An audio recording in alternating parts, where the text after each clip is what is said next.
صحیح بخاری میں حضرت ابو ہریرہ رضی اللہ تعالیٰ عنہ سے حدیث مروی ہے، بڑی مشہور ہے۔ نبی پاک علیہ السلام نے خود ایک قصہ بیان فرمایا بنی اسرائیل کا۔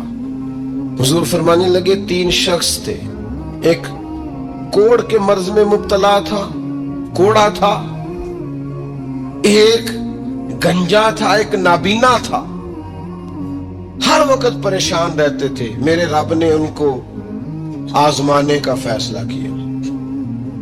دیکھو اللہ کے آزمانے کا طریقہ کیا ہے۔ ایک فرشتہ انسانی شکل میں آیا، سب سے پہلے جس کو کوڑ کا مرض تھا اس کے پاس آیا۔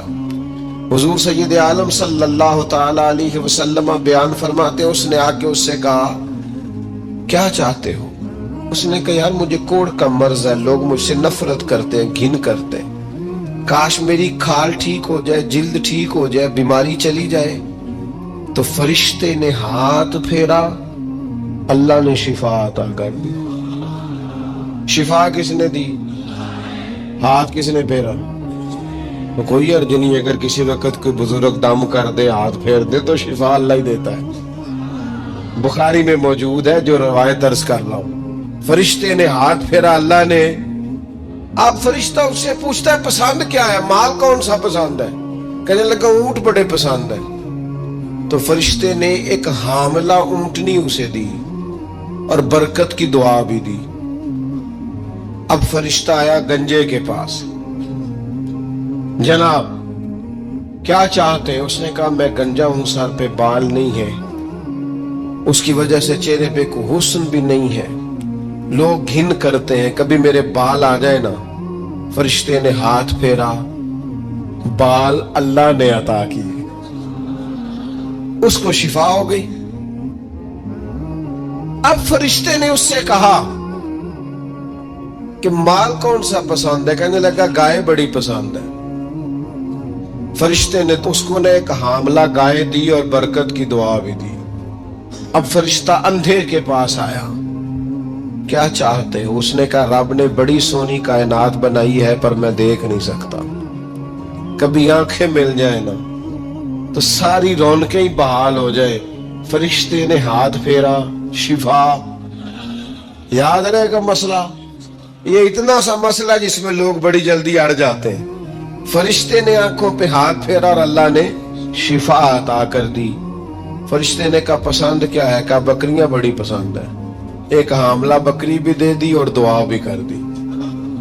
اب وہ جس کو اونٹنی دی تھی حاملہ، اس کی حضور فرماتے پوری وادی اونٹوں کی بھر گئی، اور جس کو گائے دی تھی اس کی پوری وادی گائیوں سے بھر گئی، اور جس کو بکری دی تھی پوری وادی ریوڑوں کے ریوڑ بکریوں کے تیار ہو گئے۔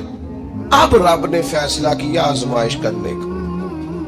میں نے بہت پہلے کہا تھا، بات پھر دہراتا ہوں، زوال امتحان نہیں ہوتا، عروج امتحان ہوتا ہے۔ اصل تو آپ کا پتہ عروج کے دنوں میں چلتا ہے۔ اللہ نے فرشتہ بھیجا، وہی انسانی شکل میں سب سے پہلے اس کوڑ کے مرض والے کے پاس آیا، کہا یار میں مسافر ہوں، کہیں سفر پہ جانا تھا، تو اللہ کی مدد آپ کا تعاون درکار ہوا تو سفر ہو سکتا ہے، ایک اونٹ مجھے چاہیے۔ تو اس نے وہی بات کی جو کئی امیر لوگ کرتے ہیں، یہ صحیح بخاری میں موجود۔ کہنے لگا یار میرے ذمے تو حقوق ہی بڑے ہیں، سادہ ترجمہ کریے، میرے تو خرچے ہی بڑے نے جی، تو انہوں کی دسی ادھر بھی جا رہا ہے، ادھر بھی، اے بھی آسمان میں تمے ہے، اے بھی میں، اتنے خرچے ہیں میرے، یہ بھی کرنا ہے وہاں بھی کرنا ہے۔ اس نے وہی بات سنائی۔ تو وہ فرشتہ کہنے لگا تو پہلے کوڑی نہیں تھا؟ تو ناراض ہو گیا، کہنے لگا میں تو جدی پشتی رئیس اعظم ہوں، باپ دادا کی جائیداد ہے ساری جو مجھے ملی ہوئی۔ اس نے کہا اگر تو جھوٹا ہے نا تو اللہ کرے اسی طرح کا ہو جائے جس طرح کا پہلے تھا۔ اب وہ آیا گنجے کے پاس، اس سے کہا مسافر ہوں، سفر پہ جانا ہے، اللہ مدد کرے، آپ تعاون کریں تو سفر آسان ہو سکتا ہے، مجھے ایک گائے چاہیے، اگر آپ دے دیں تو۔ وہ کہنے لگا میرے تو ذمے حقوق ہی بڑے ہیں۔ اس نے کہا یار تو پہلے گنجا نہیں تھا، بیمار نہیں تھا، کچھ بھی نہیں تھا، بھوک تھی۔ کہنے لگا خبردار، میں تو جدی پشتی رئیس آدم ہوں، باپ دادا سے امیر ہوں، اس نے کہا اچھا اگر تو جھوٹا ہے تو ویسا ہی ہو جائے جیسا پہلے۔ اب وہ آیا نابینا کے پاس، اس نے آ کے کہا مسافر ہوں، سفر پہ جانا ہے، اللہ مدد کرے، آپ تعاون کریں تو سفر آسان ہوگا، مجھے ایک بکری چاہیے اللہ کے نام پر۔ تو وہ بندہ کہنے لگا رب کے نام پر تو نے لینی ہے تو ایک کیوں لیتا ہے، جتنی چاہیے لے لے۔ اور میں تو پہلے اندھا تھا، میں مسکین پرانا خاتم، کسے در ملی نہ ٹوئی، ایتے واصف یار نے نظر جو کی تھی، تے واصف شروع سے پڑھتے ہیں، سے ثبوت نہ پوچھو میں تو، پلا نظر کرم کا دھوئی، اے میں جانا یا دل بر جانے، غیر نہ جانے کوئی، میں مسکین پرانا خادم، کسے در ملی نہ ٹوئی، ایتے واصف یار نے نظر جو کی تھی، تے واصف ہی ہوئی۔ میں تو اندھا تھا، پلے شے ہی کوئی نہیں تھی، تو کریم نے کرم کیا، جتنی تیرا دل کرے لے جا۔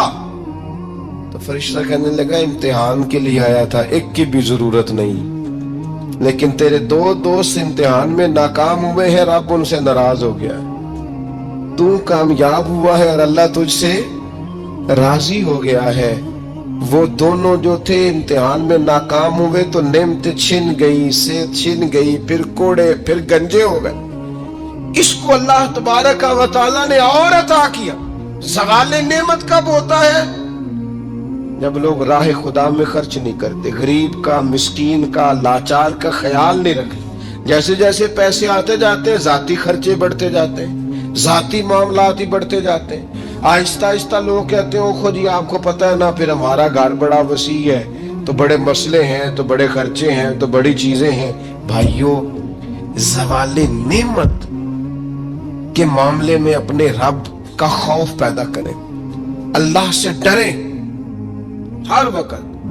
جب تک نعمتیں نہیں نہ ہوتی تو گزارا ہو جاتا ہے، اگر ملنے کے بعد چھن جائیں تو پھر تکلیف بہت زیادہ ہوتی۔ تو زوال نعمت سے بچنے کے لیے تکبر سے بچیں، ناشکری سے بچیں، ناقدری سے بچیں، اور پھر صرف اپنا حق سمجھنے سے بچیں، اسے بانٹیں، عاجزی میں رہیں، شکر میں رہیں۔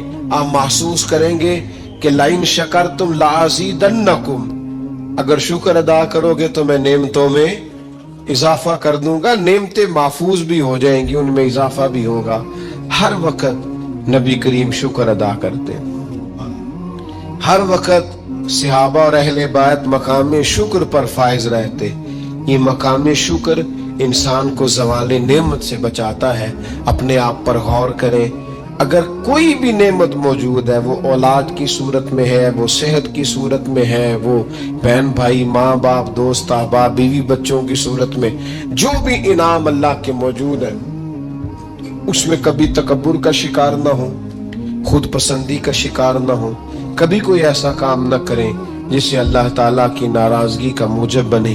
ایک خاتون ہے، بڑی نیک، تاریخ میں گزری ہیں، تو وہ کہتی ہیں کہ میں ایک جگہ بیاہی گئی، میری پہلی شادی ہوئی ایک جگہ پہ، تو دروازے پہ کوئی بھیک مانگنے والا آیا اور اس کی حالت بڑی خستہ تھی، تو میرے شوہر نے نا اسے ڈانٹ دیا۔ میں نے اپنے شوہر سے کہا اللہ کا ہم پر فضل ہے اور اس کی حالت بڑی پتلی ہے، لگتا ہے کئی دنوں سے روٹی نہیں کھائی، تو 4 پیسے دے دے تو حرج کیا ہے؟ کہنے لگا قتل نہیں، میں نے منع کر دیا تو ختم ہوگی بات۔ تو بی بی کہتی ہے میرے پاس اپنے ذاتی پیسے بھی پڑے ہوئے تھے جو میکے کی طرف سے مجھے ملے تھے، تو ذرا میرا خامد سائڈ پہ ہوا تو میں نے نظر بچا کے نا اس فقیر کو 4 پیسے دے دیے، چونکہ زیادہ ہی اس کی حالت بگڑی ہوئی تھی۔ تو کہتی میں پیچھے پلٹی تو شوہر پیچھے کھڑا تھا، اس جرم میں کہ میں نے ایک فقیر کو بغیر اجازت پیسے دیے، اس نے مجھے طلاق دے دی۔ کہتی ہیں بڑی تکلیف میں تھی اور اپنے دل میں سوچتی تھی مالک میں نے تو تیرا بندہ جان کے اس کی مدد کی ہے اور مجھے یہ سزا ملی ہے۔ فرماتی ہیں عدت گزر گئی، میرا والد پریشان تھا، پھر ایک رشتہ آیا، میرا نکاح ہو گیا، لیکن اللہ نے مجھے اتنا اچھا شوہر دیا، اتنا نیک شوہر دیا، اتنا کمال آدمی۔ فَإِنَّ مَعَ الْعُسْرِ يُسْرًا إِنَّ مَعَ الْعُسْرِ يُسْرًا، مشکل کے بعد اللہ آسانی دیتا ہے۔